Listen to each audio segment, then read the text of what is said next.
Hello everyone, ಇದು ನಿಮ್ಮ ನೇತ್ರ. ಬಿಗ್ ಬಾಸ್ ಅವ್ರ ಕಡೆಯಿಂದ ಇನ್ನೊಂದು ಅಪ್ಡೇಟು. ಇವತ್ತು ಸಂಡೇ ಆಗಿರೋದ್ರಿಂದ ಎಲಿಮಿನೇಷನ್ ಇರುತ್ತೆ.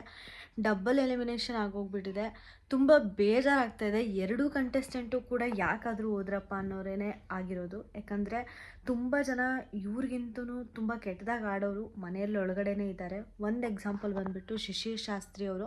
ನಮ್ಮೆಲ್ಲರಿಗೂ ಗೊತ್ತು ಆ್ಯಕ್ಚುಲಿ ಈ ವಾರ ಆಗಿರ್ಬೋದು, ಲಾಸ್ಟ್ ವಾರ ಆಗಿರ್ಬೋದು, ಅವ್ರ ಪರ್ಫಾರ್ಮೆನ್ಸ್ ಎಷ್ಟು ಚೆನ್ನಾಗಿತ್ತು ಅಂತ.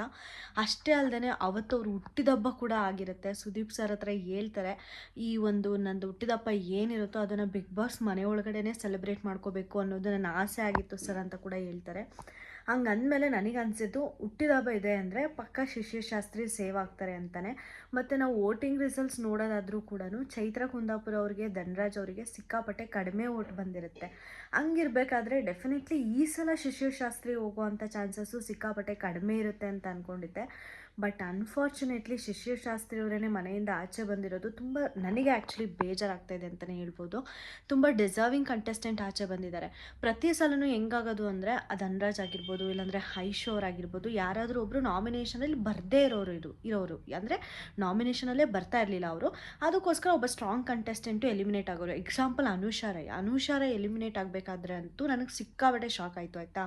ಯಾಕಂದರೆ ಅವರು 2 ವಾರದಿಂದ ಸಿಕ್ಕಾಬಟ್ಟೆ ಚೆನ್ನಾಗಿ ಪರ್ಫಾರ್ಮ್ ಮಾಡಿದರು. ಆದರೂ ಕೂಡ ಅನುಷಾ ರೈ ಎಲಿಮಿನೇಟ್ ಆದರು. ಅದಕ್ಕೆ ಮೇನ್ ರೀಸನ್ ಬಂದುಬಿಟ್ಟು ಧನರಾಜ್ ಅವರಾಗಿರ್ಬೋದು, ಮಿಕ್ದವ್ರಾಗಿರ್ಬೋದು ನಾಮಿನೇಷನಲ್ಲಿ ಇರಲಿಲ್ಲ. ಎಲ್ಲರೂ ಸ್ಟ್ರಾಂಗ್ ಕಂಟೆಸ್ಟೆಂಟ್ಸ್ ಇರೋದ್ರಿಂದ ಅನುಷಾ ರೈ ಆ ವಾರ ಆಚೆ ಬಂದರು. ಬಟ್ ಈ ಸಲ ನಮ್ಮ ಧನರಾಜ್ ಅವರು ಕೂಡ ಇದ್ದಾರೆ ಆಯಿತಾ. ಅವರಿಂದ ಹನುಮಂತು ಅವರ ಕಾಂಬಿನೇಷನಲ್ಲಿ ಕಂಟೆಂಟ್ ಸಿಗ್ತಾಯಿದೆ, ಇಲ್ಲ ಅಂತಲ್ಲ.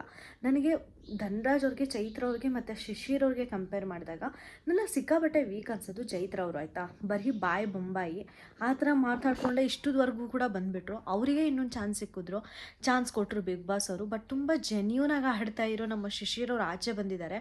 ಅದು ಅವರು ಹುಟ್ಟಿದಬ್ಬದ ದಿನ ಆಚೆ ಕಳಿಸಿದ್ದಾರೆ ಅಂದರೆ ಡೆಫಿನೆಟ್ಲಿ ಅವ್ರಿಗೆ ಒಂದು ಮನುಷ್ಯ ಅಂದಮೇಲೆ ಅದೊಂದು ಕಾಡ್ತಾ ಇರುತ್ತಲ್ಲ, ನಾನು ಹುಟ್ಟಿದಬ್ಬದ ದಿನವೇ ನಾನು ಬಿಗ್ ಬಾಸ್ ಮನೆಯಿಂದ ಆಚೆ ಬಂದಿದ್ದು ಅನ್ನೋದು ಅವ್ರ ಪ್ರತಿಯೊಂದು ಹುಟ್ಟಿದಬ್ಬಕ್ಕೂ ಕೂಡ ಜ್ಞಾಪಕ ಬರುತ್ತೆ ಅಂತ ಅನಿಸುತ್ತೆ. ನನಗೆ ಸಿಕ್ಕಾಪಟ್ಟೆ ಬೇಜಾರಾಯಿತು. ಅವ್ರು ಹುಟ್ಟಿದಬ್ಬ ಅಂದ ತಕ್ಷಣ ಈ ಸಲ ಶಿಶಿರ್ ಅವ್ರು ಸೇವ್ ಆಗ್ತಾರೆ ಅಂದರೆ ಅದೇ ವಾರನೇ ಆಚೆ ಬರ್ತಾರೆ. ಇನ್ನು ನೆಕ್ಸ್ಟ್ ವ್ಯಕ್ತಿ ಯಾರಪ್ಪ ಅಂದರೆ ಗೋಲ್ಡ್ ಸುರೇಶ್ ಅವರು. ಆ್ಯಕ್ಚುಲಿ ಇದು ಡಬಲ್ ಎಲಿಮಿನೇಷನ್ ಅಂತ ಬಿಗ್ ಬಾಸ್ ಅವ್ರು ಮಾಡಿರೋದಲ್ಲ. ಯಾವುದೋ ಒಂದು ಮನೆ ಪರ್ಸ್ನಲ್ ವಿಚಾರ, ಅವರ ವೈಯಕ್ತಿಕ ರೀಸನಿಂದ ಗೋಲ್ಡ್ ಸುರೇಶ್ ಅವರು ಮನೆಯಿಂದ ಆಚೆ ಬಂದಿದ್ದಾರಂತೆ. ಇದು ಕೂಡ ಅಷ್ಟೇ ತುಂಬ ದುಃಖ ಪಡೋ ವಿಚಾರ.